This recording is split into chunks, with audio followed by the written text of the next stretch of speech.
오늘은 오벳 에돔의 가정에 임한 하나님의 복이다라고 하는 주제로 함께 말씀을 나누면서 은혜를 전하기를 원합니다. 우리는 오늘 1절부터 11절까지 함께 말씀을 읽었는데요. 오늘의 핵심 포인트가 되는 말씀이 바로 11절 말씀입니다. 결론적인 말씀이기도 한데요. 한 번만 더 11절만 같이 한번 읽어보도록 하겠습니다. 시작. 여호와의 궤가 가드 사람 오벳 에돔의 집에 석 달을 있었는데 여호와께서 오벳 에돔과 그의 온 집에 복을 주시니라. 아멘.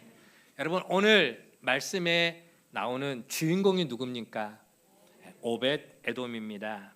그리고 이 오벳 에돔의 집에 하나님의 궤가 몇 달을 있었다고요? 석 달을 있었다 기록을 하고 있습니다. 여러분, 하나님의 궤가, 하나님의 법궤가 한 가정에 석 달만 있어도 우리 하나님께서 그 온 집과 그의 모든 소유 가운데 오늘날로 치면은 그의 자녀와 생업과 직장과 그리고 그가 하는 모든 일들 사업에 하나님의 복이 풍성하게 임하게 되더라라고 하는 것입니다. 자, 도대체 그러면은 그 하나님의 궤가 뭔가? 하나님의 언약궤, 하나님의 궤, 이 하나님의 궤에 대해서 잠깐 역사적인 배경을 살펴볼까 합니다. 오늘 본문에는 여호와의 궤다라고 표현을 하고 있는데 성경 다른 부분을 보면은 다양하게 이름을 칭하고 있습니다. 다른 곳에 보면은 이 궤를 뭐라고요? 언약궤, 하나님의 언약, 하나님의 약속이 있는 궤, 언약궤라고도 하고, 또 어떤 곳에는 증거궤다 혹은 법궤다라고 그렇게 표현을 하기도 합니다. 자, 그러면은 이 언약궤가 언제 만들어졌는가? 언제 만들어졌을까요? 바로 출애굽기의 말씀 보면은 하나님께서 모세를 통해서 이 법궤를 만들어라라고 지시를 하게 됩니다. 그러니까 모세 시대 때부터 이 궤가 만들어졌다라고 하는 것이죠. 자, 모세 시대에 만들어진 이 궤는 큰 상자예요. 커다란 상자인데 재료가 뭘로 만들었느냐? 아카시아 나무로 만들었습니다. 성경에는 조각목이라고 표현이 되어져 있죠. 그래서 조각목으로 만든 아카시아 나무로 만든 정육면체의 큰 상자입니다. 이 아카시아 나무 상자에다가 아카시아 나무는 뭐 자체적으로 볼품이 별로 없잖아요. 근데 거기다가 금을 입혔습니다. 찬란하게 금을 입혔던 것이죠. 그래서 겉으로 보면은 반짝반짝거리는 찬란하게 빛나는 그러한 하나님의 언약궤가 되었던 것이죠. 자, 그리고 이 언약궤 상자 안에 세 가지의 물건이 들어 있습니다. 어떤 물건들이 들어 있느냐? 보면은 첫 번째로는 십계명이 새겨진 두 돌판이 그 속에 들어 있습니다. 클릭을 한번 해주실래요? 방송실. 십계명이 새겨진 두 돌판이 그 안에 들어 있죠. 두 돌판, 이거는 곧 하나님의 말씀을 상징합니다. 말씀이 안에 담겨져 있다. 두 번째로는 이스라엘 백성들이 광야에 40년 동안 광야 생활을 할 때에 먹을 것이 없었어. 광야에서 농사를 지었습니까? 어디 백화점이나 어디 마트가 있습니까? 먹을 게 없어요. 풀 한 폭이 나지 않는 그 광야를 40년 동안 지나는데 뭘 먹고 살아갑니까? 그래서 하나님께서 하늘에서 만나를 내려주셨어요. 성경에 보면은 만나가 어떻게 생겼는가라고 하는 것을 잘 표현해놓고 있습니다. 그 만나를 기념하기 위해서 항아리 안에다가 기념물로 만나를 넣어서 그 항아리, 만나가 들어있는 항아리가 이 법궤 안에 그렇게 저장이 되어 있다라고 하는 거예요. 그걸 넣어놨어요. 그리고 또 성경에 보면은 아론의 지팡이가 나옵니다. 아론의 싹이 난 그 지팡이, 하나님의 임재를 상징합니다. 하나님이 너와 함께 할 것이고 하나님의 권세, 하나님의 능력이 너와 함께 할 것이다라고 하는 그 지팡이, 그 지팡이가 이제 법궤 안에 들어있는 것이죠. 그러니까 세 가지가 뭐라고요? 첫 번째로는 십계명이 새겨진 도의 돌판, 두 번째로는 만나가 들어있는 항아리, 세 번째로는 아론의 쌍난 지팡이. 이 세 가지 때문에 언약궤, 저 궤가 굉장히 가치가 있고 중요시하게 여겨졌던 것이다 라고 하는 것이죠. 그래서 모세 시대 때부터 왕정 시대를 거쳐서 사사 시대를 거쳐서 왕정 시대에 이르기까지 이 언약궤가 중심이 된 온갖 사건들로 스토리가 이제 진행이 되는 걸 볼 수가 있습니다. 사무엘상 4장에 보면은 그때 당시에 사사 겸 제사장이었던 사람이 나옵니다. 인물이 나오는데 그가 바로 엘리 제사장입니다. 한나가 아이를 갖지 못해서 하나님의 성전에 나가서 펑펑 울면서 하나님 나에게도 아기 좀 갖게 해주세요라고 소원 기도를 할 때에 그 한나의 기도를 듣고 하나님의 축복을 전달해 주었던 제사장이 바로 저 엘리 제사장입니다. 그리고 그 한나가 낳은 아이가 있습니다. 이름이 뭡니까? 사무엘이죠. 그 사무엘이 저 엘리 제사장 밑에서 훈련을 받았죠. 바로 그 엘리 제사장. 그런데 이 엘리 제사장 시대에 이스라엘과 이웃 나라인 블레셋과 전쟁이 일어났습니다. 누가 이겼게요? 이스라엘과 이웃 나라인 블레셋과 전쟁이 일어났는데 그 전쟁에서 이스라엘이 블레셋에게 처참하게 패배를 당했습니다. 블레셋에게 전쟁에서 패하고 나서 그만 그 전쟁에서 하나님의 언약궤를 블레셋에게 빼앗겨 버리고 맙니다. 당시 이스라엘 백성들은 하나님의 임재를 상징하는 이 언약궤를 마치 부적처럼 사용을 했어요. 사람이 몸에다가 부적을 지니고 다니면은 온갖 어려움이 피해가고 좋은 일만 생길 것이다 생각해가지고 점집에 가갖고 막 비싼 돈 주고 부적 사갖고 오잖아요. 그렇죠? 똑같이 생각을 한 거예요. 이스라엘 백성들도 그들이 전쟁에 나갈 때에 이 언약궤를 가지고 나가면 적들이 다 도망을 치고 우리는 이 전쟁에서 반드시 이길 것이다. 마치 부적처럼 생각을 하고 하나님의 법궤를 가지고 전쟁터에 나가게 됐던 것입니다. 하지만 이스라엘 백성들은 그 전쟁에서 블레셋과의 전쟁에서 처참하게 패배를 당했습니다. 이후에 사무엘상 4장 10절 말씀 보면은 이스라엘이 블레셋과의 전쟁에서 크게 패함을 통해서 당시에 몇 명이 전쟁에서 죽어나가느냐? 이스라엘 백성 3만 명이, 군대 3만 명이 비참하게 죽임을 당했습니다.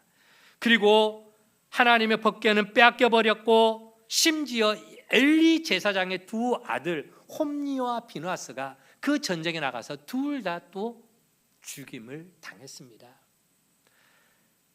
자, 뿐만 아니라 전쟁에서 패배를 했죠. 그 귀한 하나님의 법궤도 빼앗겨 버렸죠. 사랑하는 두 아들 홈니와 비누아스까지 죽게 됐죠. 그 소식을 들은 엘리 제사장은 기가 막힌 거예요. 그래서 의자에 앉아 있다가 그 소식에 충격을 받고 뒤로 넘어졌는데 어떻게 죽습니까? 목이 부러져서 죽어버립니다. 막 이스라엘 나라가 난리가 난 거죠. 비참하게 처참하게 죽어나가는 것입니다. 뿐만 아니라 며느리가 그때 당시에 아기를 베고 있었어요. 아기를 임신을 했는데 하필 또 시아버지가 죽는 그 날, 그 순간에 아이를 출산을 하게 됩니다. 출산을 하게 되는데 시아버지도 죽고 남편도 죽고 하나님의 법궤도 빼앗겨버리고 나니까 그 아이의 이름을 뭐라고 짓느냐? 이가봇이다라고 하는 이름을 짓게 됩니다. 이가봇, 하나님의 영광이 이스라엘에서 떠나버렸다라고 하는 그런 의미의 아이의 이름을 지었던 것이죠. 이스라엘의 비참한 패배입니다. 자, 그러면 이스라엘과 전쟁에서 크게 이긴 블레셋은 지금 어떤 상황이 펼쳐지게 되느냐? 그들은 이스라엘과의 전쟁에서 이기고, 그리고 하나님의 임재를 상징하는 그 하나님의 법궤를 그들이 빼앗아 가지고 자기 나라로 가지고 가게 됩니다. 그런데 놀라운 일들이 벌어지게 됩니다. 블레셋 땅에서 놀라운 일들이 벌어지게 되는데, 어떤 일들이 벌어지게 되느냐? 전쟁에서 아무 능력도 발휘하지 못했던 그 하나님의 법궤, 그 하나님의 그 법궤를 보고, 아이고 하나님 어찌 이렇게 무능력해졌습니까? 아이고 하나님, 전쟁하는 그 상황 속에 뭐 하고 계셨습니까? 이스라엘의 하나님, 당신은 아무 능력도 없는 보잘것없는 신이 아닙니까? 라고 그렇게 놀리고 말할 수 있었겠지만 전혀 그러지 않았습니다. 어떤 일들이 벌어지게 되느냐? 블레셋 사람들이 하나님의 법궤를 빼앗아 가지고 자기들의 신을 모시는 다곤 신전이 있었습니다. 그 다곤 신전에다가 하나님의 법궤를 딱 갖다 놨어요. 그런데 다음 날 어떤 일들이 벌어지느냐? 자기들의 신상, 그 다곤 신전인데, 그 신전 안에 있는 다곤 신상이 코를 땅바닥에다가 쳐박고 엎어져 있는 거예요. 엎어져 있는 거예요. 그래서 다음 날 아침에 가보니까 자기 신상이 엎어져 있어갖고, 우리 다곤 신상이 왜 엎어져 있지? 무슨 일이지? 하고 신상을 다시 일으켜서 세워놨어요. 그런데 다음 날 또 가보게 됩니다. 다음 날 가서 보니까 이번에는 어제하고 완전히 딴판이 된 거예요. 자, 그림에 본 것처럼 몸뚱아리만, 다곤 신상에 몸뚱아리만 남아있고, 모가지하고 두 개의 팔뚝이 싹둑싹둑 잘라져 가지고 나뒹굴고 있는 거예요. 누가 일을 하신 겁니까? 하나님께서 역사하신 것이죠. 한마디로 이스라엘 백성들이 무능력했을 뿐이지, 하나님은 여전히 능력의 하나님이시다라고 하는 것을 알려주는 것입니다. 블레셋 사람들은 이스라엘 그 백성들에게 빼앗은 그 하나님의 법궤를 자기 신전에다 들여다 놨는데, 이런 어마어마한 일들이 일어났던 것입니다. 뿐만 아니라 이 언약궤로 말미암아 블레셋 땅에 온갖 재앙들이 다 일어납니다. 재앙이 일어나서 사람들이 여기저기서 죽어나가고 독종이 퍼집니다. 전염병이 창궐해서 블레셋 땅이 한마디로 풍지박살이 나는 역사들이 여기저기 일어난 거죠. 하나님의 법궤가 7개월 동안 블레셋 땅에 머물게 되는데, 그 7개월 동안 블레셋 땅은 온갖 희한한 일들이, 희한한 재앙들이 온 블레셋 땅에 다 일어나게 되는 거예요. 결국에 블레셋 사람들은 하나님께 두 손 두 발을 다 들게 됩니다. 다 들고 항복하는 마음으로 지난 전쟁 때 이스라엘 백성들에게서 빼앗아 온 하나님의 법궤를 다시 이스라엘 땅으로 돌려보내자라고 결론을 내릴 거예요. 야야, 이거 가지고 있어봤자 누구만 손해? 우리만 손해. 이거 갖고 있으니까 온갖 불행이란 불행은 다 들이닥친다. 이건 우리한테 전혀 도움이 안 돼. 다시 돌려보내자라고 해서 새 수레에다가 그 하나님의 법궤를 싣고, 그리고 벳세메스로 가는 두 암소에다가 싣고 벳세메스로 하나님의 법궤를 보내게 됩니다. 그런데 벳세메스에 있는 사람들도 하나님의 그 법궤를 어떻게 해야 할지를 모르는 거예요. 처치곤란하게 여기는 겁니다. 심지어 사무엘상 6장 19절 말씀에 보면은 벳세메스 사람들이 도대체 저 하나님의 그 법궤 안에는 뭐가 들어있길래 이런 이상한 일들이 벌어지게 되는 걸까 하고 몰래 법궤를 살며시 열어보게 됩니다. 어떻게 됐을까요? 사무엘상 6장 19절 말씀 보면은 하나님의 법궤를 열어보므로 그 당시에 벳세메스 사람 5만 명이 죽어나갔다라고 성경은 표현하고 있습니다. 뭐 난리가 또 난 겁니다. 그러니까 아이고 죽겠네 하고 벳세메스에다가 그 하나님의 법궤를 놔둘 수가 없어서 다른 곳으로 또 옮겨갑니다. 그래서 이번에는 베세메스 사람들도 하나님의 궤를 두려워해서 기럇 여아림이라고 하는 곳으로 옮기게 되는데, 결국 기럇 여아림에 사는 아비나답이라고 하는 그 사람의 집에 하나님의 궤가 이제 모셔지게 되는 것입니다. 여러분, 원래 법궤는, 하나님의 언약궤는 어디에다가 모셔두는 거예요? 어디에다가?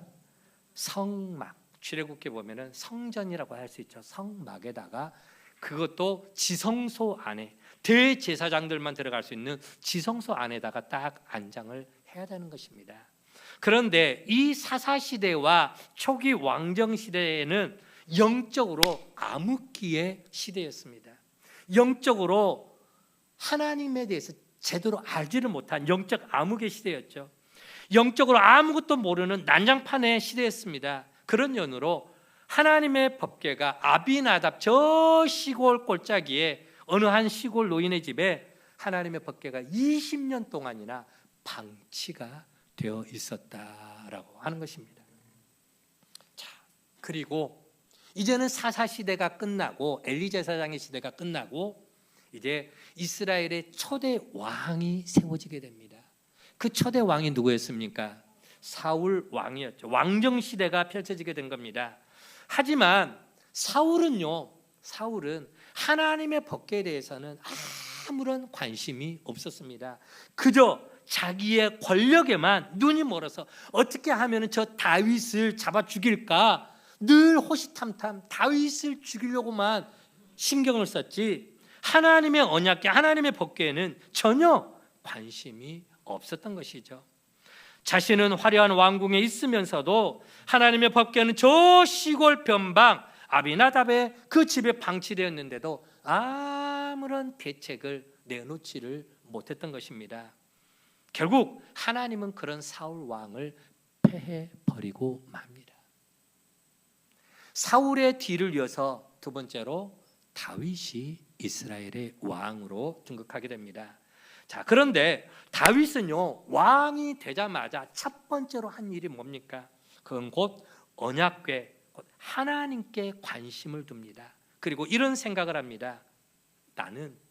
나는 이 백향목으로 지은 이 화려한 왕궁에 너무너무 편안하게 삶을 살아가고 있는데, 우리 하나님의 임재를 상징하는 그 하나님의 언약궤는 저 시골 산골짜기 노인의 집에 20년 이상 방치되어 있는데 내가 그 하나님의 궤를 당장 모셔와야지 하고 생각을 했던 것이죠.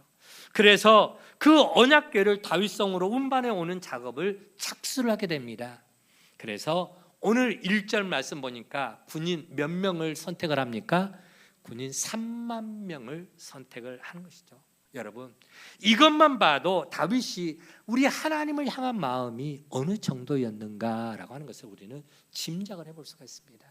그 하나님의 법궤를 운반해 오는데 사울 왕은 아무런 관심도 두지 않았던 그 하나님의 궤를 다시금 다윗이 예루살렘으로 다윗성으로 모셔오는데 군인 3만 명을 동원했다. 얼마나 하나님을 향한 마음이 지극정성했는지 모릅니다. 그래서 다윗은 그 많은 사람들을 이끌고 저 시골 변방 아비나답의 집으로 가게 됩니다. 자, 그래서 하나님의 법궤를 모셔오는데 새 수레에 언약궤를 싣고 소가 그 수레를 끌고 가게 하고, 그리고 아비나답의 두 아들이 있습니다.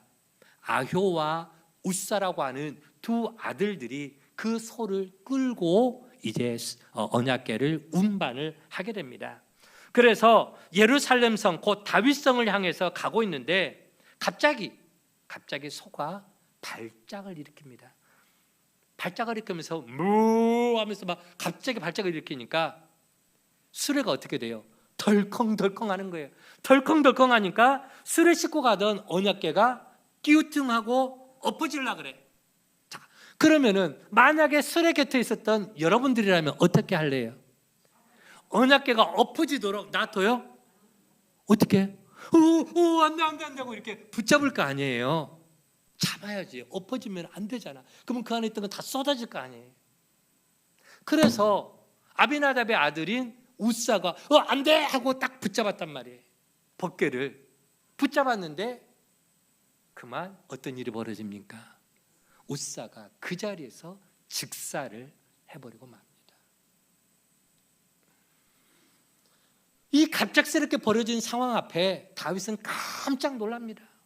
깜짝 놀라서, 아니 3만 명을 동원해서 하나님의 언약궤를 다윗성으로, 예루살렘 성으로 모시려고 하는데 갑자기 사람이 죽어나가는 거예요.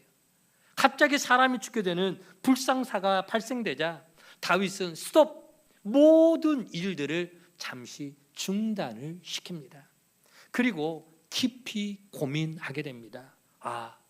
잘못하다가는 큰일 나겠구나. 이러다가 다 죽을 수도 있겠네. 도대체 뭐가 잘못했지? 도대체 뭐가 잘못돼서 왜 이렇게 갑작스럽게 사람이 죽어나가지?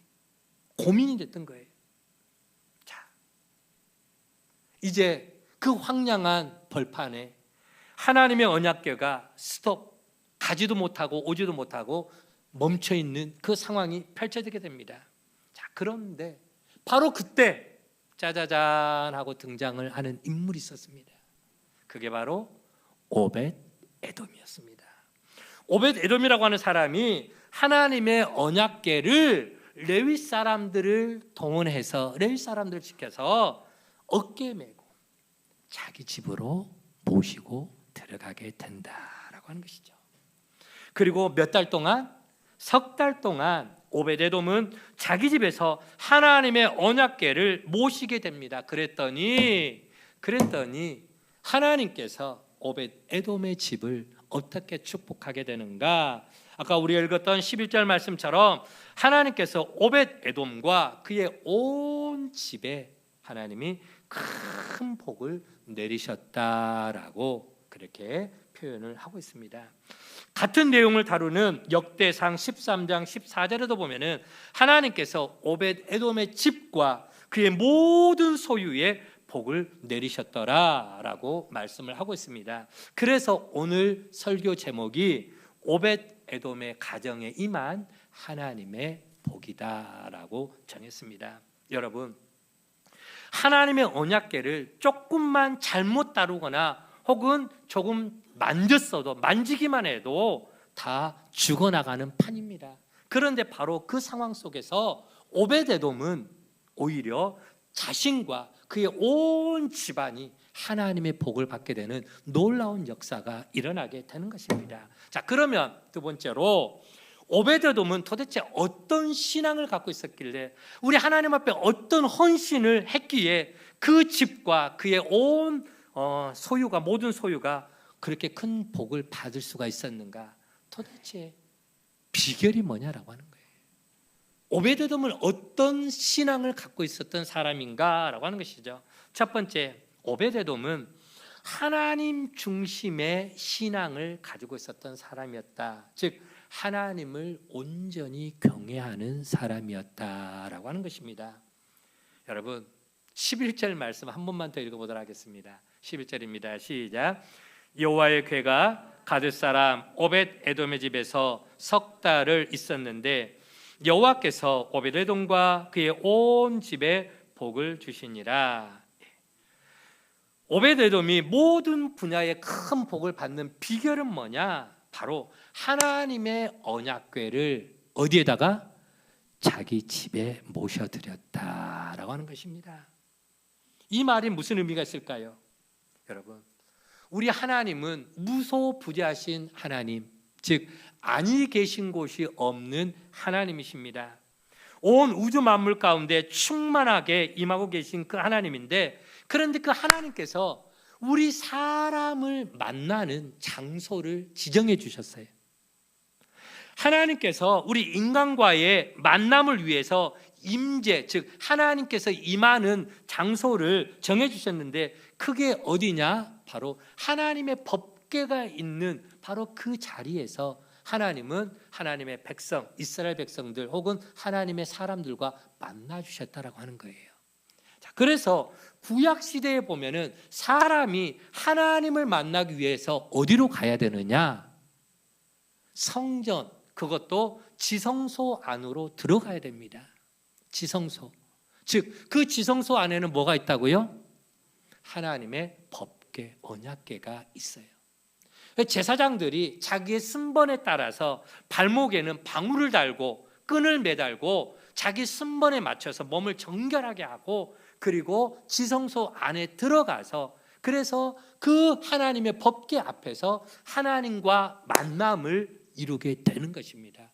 그래서 거기에, 즉 법궤에 있는 그 자리에서 하나님께서 이스라엘 백성들을 만나 주셨어요. 결국 하나님의 법궤는 뭘 상징하느냐? 하나님이 이곳에 함께 한다라고 하는 하나님의 임재를 상징한다라고 하는 겁니다. 자, 그런데 그 하나님의 임재 장소인 언약궤를 누구 집에? 오베데돔의 집, 즉 오베데돔이 자기 집에 모셨다라고 하는 그 말은 오벳에돔의 신앙이 바로 하나님 중심의 신앙이었다. 하나님을 경외하는 신앙이었다라고 하는 것입니다. 오벳에돔은 언약궤를 자기 집에 모시는 것이 곧 누구를 자기 집에 모시는 거라고요? 하나님을 자기 집에 모시는 것. 여러분, 옛날 우리나라 조선시대도 보면요, 왕이 어느 시골 집에 가면은 왕이 행차하시면 그 집은 어떻게 되는 겁니까? 왕이 아무데나 앉습니까? 왕은 앉는 의자가 따로 있습니다. 왕이 아무 음식이나 먹습니까? 먹는 음식도 다릅니다. 한마디로 왕이 어느 집에 가게 되면 그 집은 대박이 나는 거예요. 왜? 신하들이 왕의 행차에 필요한 모든 것들을 다 세팅을 하고 음식이고 물건이고 길이고 심지어 왕의 대로까지 다 닦습니다. 하물며 만왕의 왕 대신 하나님이 임재하는 그 가정이 얼마나 놀라운 축복이 임하겠느냐라고 하는 것이죠. 여러분, 우리의 삶 속에 하나님을 무시하면은 안 됩니다. 하나님은 어떤 하나님입니까? 하나님은 곧 우리의 생명 호흡을 주관하시는 하나님이십니다. 아멘. 하나님은 우리가 살아갈 수 있는 모든 것들, 특별히 햇빛과 단비를 우리의 삶 가운데 내려주시고 은혜와 복을 허락해 주시는 분이 바로 하나님이십니다. 한번 따라해 봅시다. 하나님을 가까이 함이 내게 복이다. 아멘. 근데 어떤 사람들 보면은요, 하나님을 저 뒷전으로 미쳐놓고 살아가는 사람이 너무 많습니다. 심지어 자기 집에서 기르는 멍멍이보다 못해요. 가치가. 하나님은 나중에 저 농장 안에 계시다가 필요할 때만 나타나 주세요. 필요할 때만 찾아.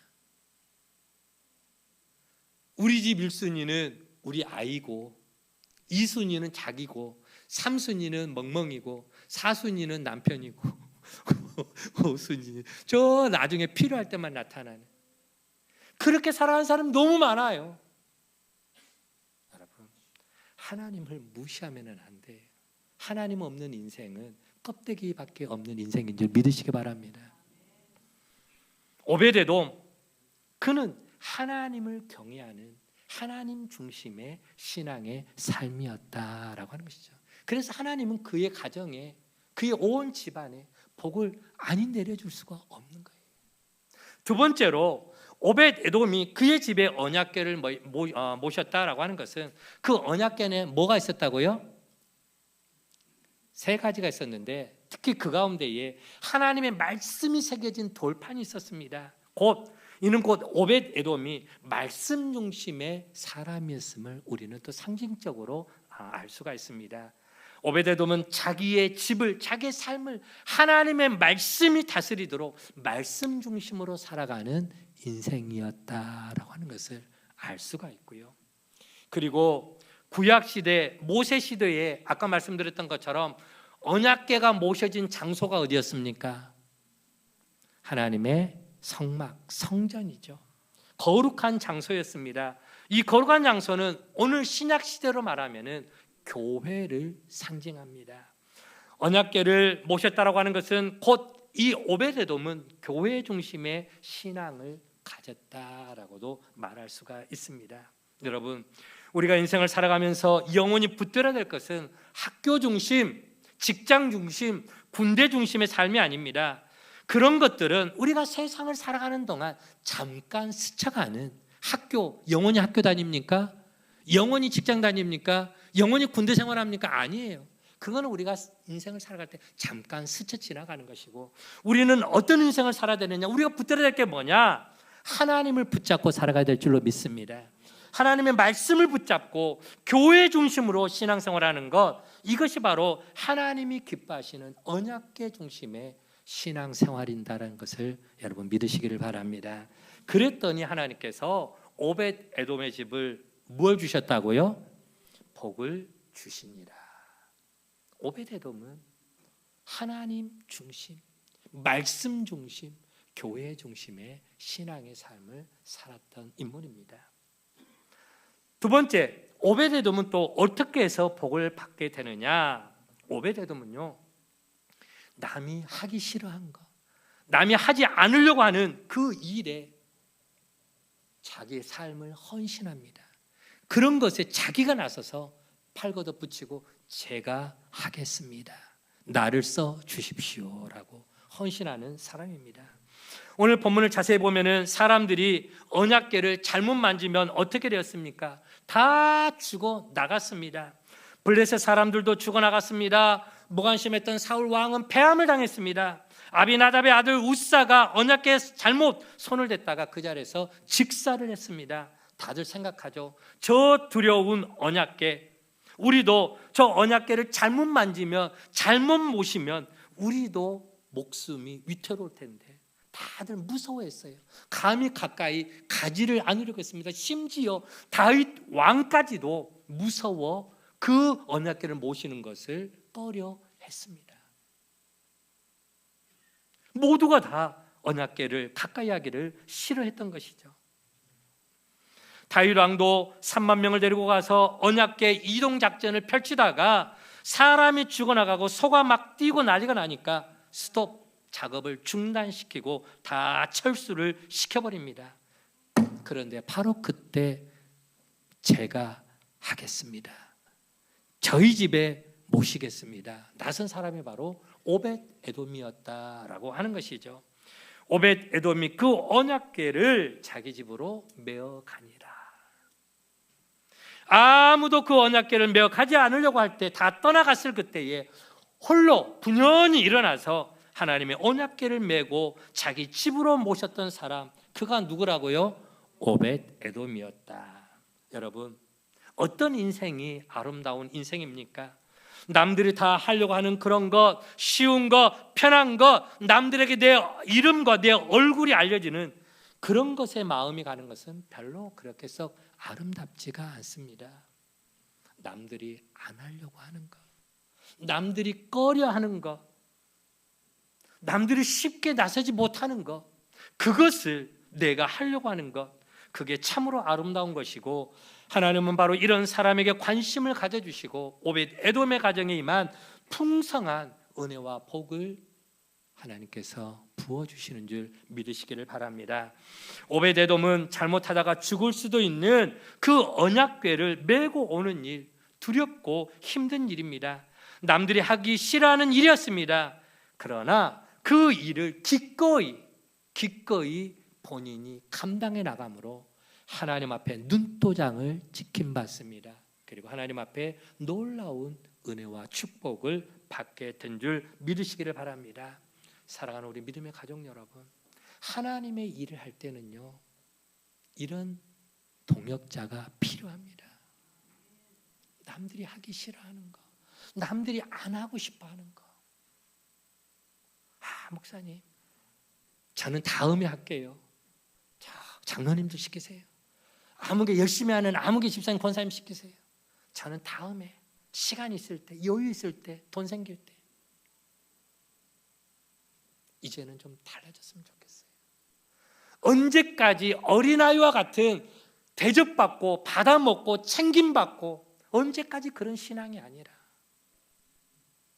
이제는 좀 적극적인 마음을 가지고, 보세요, 주일날이면은 주방에서 누군가가 열심히 음식을 만들어서 맛있는 음식을 요리해서 주일날이면 우리에게 식사를 공개합니다.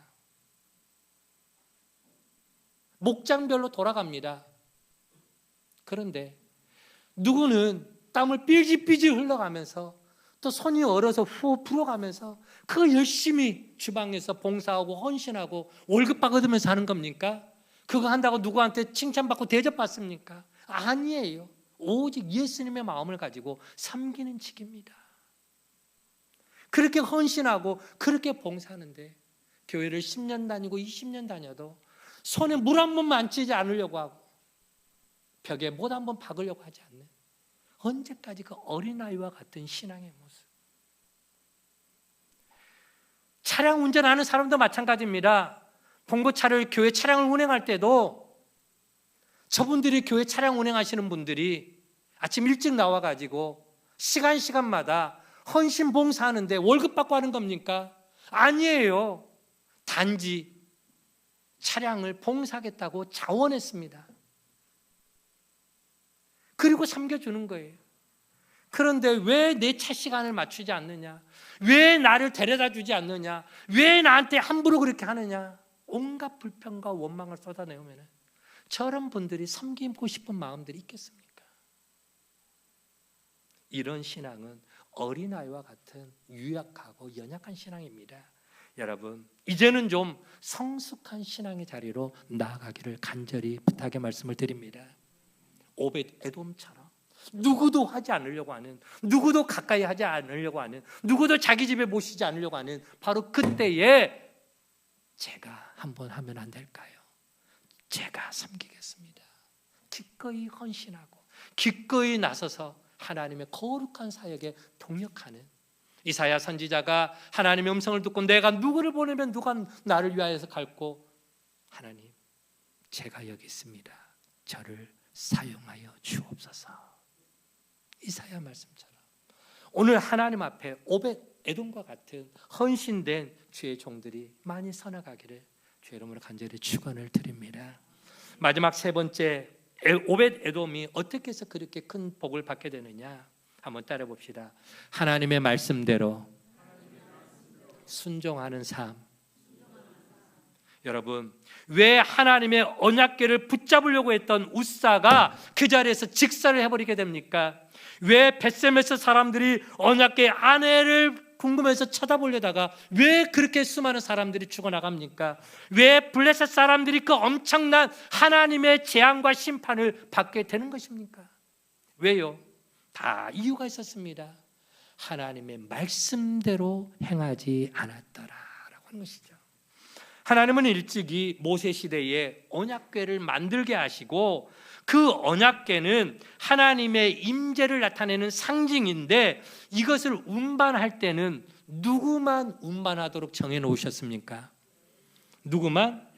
그렇습니다. 특별하게 구별된 사람이 있었습니다. 바로 거룩한 성별된 레위 자손만 그것을 만지도록 되어 있습니다. 자, 레위 자손이 옮기는데 그걸 운반하는데 여러분 수레에 싣고 가면 될까요? 안 될까요? 안 됩니다. 반드시 법칙이 또 하나 있습니다. 어디에? 어깨에다가 메고 가라라고 하는 것이죠. 어깨에 짊어 메고 나아가라. 한번 말씀 볼까요? 신명기 10장 8절 말씀을 같이 한번 읽어보도록 하겠습니다. 시작. 그때에 여호와께서 레위 지파를 구별하여 여호와의 언약궤를 어떻게 하고? 매게 어깨에다가 짊어 매라라고 하는 것입니다. 그렇습니다. 하나님의 명령은 이 언약궤를 아무나 메고 아무 수레에다가 덜컹덜컹 싣고 가면은 안 되는 겁니다. 절대 안 되죠. 하나님의 택함을 받은 거룩한 레위 자손들이 언약궤를 운반하되 반드시 어깨에다가 짊어 매도록 명령을 내렸던 것이다 라고 하는 것이죠. 그런데 이 어리석은 이스라엘 백성들은 그 하나님의 말씀을 다 까맣게 잊어버리고 말았습니다. 심지어 다윗 왕도 그것을 까먹고 있었습니다. 그래서 수레에다 싣고 옮기려고 했던 것이죠. 자, 그러면은 오벳에돔은 어떻게 했느냐? 오벳에돔은 오늘 본문 6장 10절 말씀을 같이 한번 읽어보도록 하겠습니다. 시작.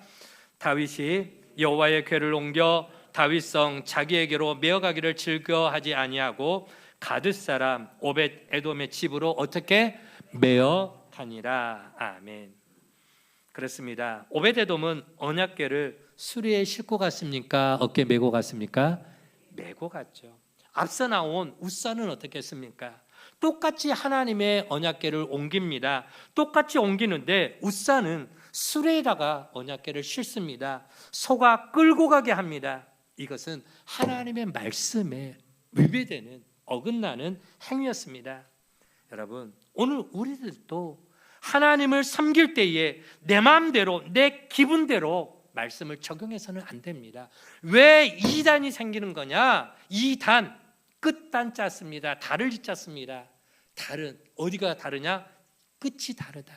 처음에는 하나님의 말씀이 똑같아요. 똑같은 말씀으로 시작하는데 꼭 하나님의 말씀을 해석하는 데 있어서 임의적으로 신천지 교주 이만희 자기 마음대로 하나님의 말씀을 해석합니다.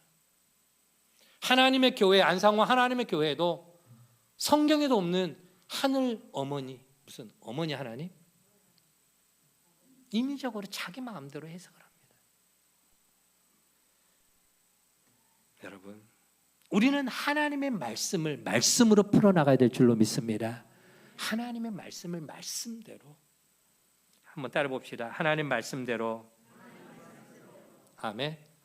오벳 에돔이 복을 받는 비결이 뭐냐? 바로 하나님의 말씀으로 순종해서 법궤를 자기의 집에 어깨에 메어다가 모셨다라고 하는 것이죠. 말씀을 정리합니다. 여러분, 오늘 우리 모두는 오벳 에돔이 하나님께 받은 그 복의 이유, 어떻게 해서 그런 놀라운 복을 받게 되었는가를 결코 잊지를 말아야 됩니다. 하나님의 임재를 상징하는 그 하나님의 법궤 오벳 에돔은 그의 가정에 그 하나님의 언약궤를 자기 집에 모시고 말씀 중심 그리고 교회 중심, 하나님 중심의 신앙생활을 했던 것입니다.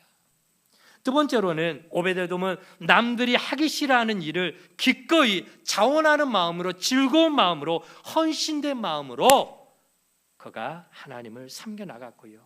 세 번째로는 뭡니까? 철저하게 말씀대로 순종하는 삶.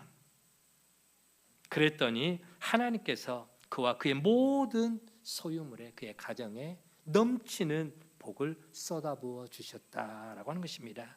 여러분, 이와 같은 오벳 에돔의 가정에 임한 이 하나님의 놀라운 은혜와 축복이 우리 모든 믿음의 가족들에게도 넘쳐나기를 주의 이름으로 간절히 축원을 드립니다.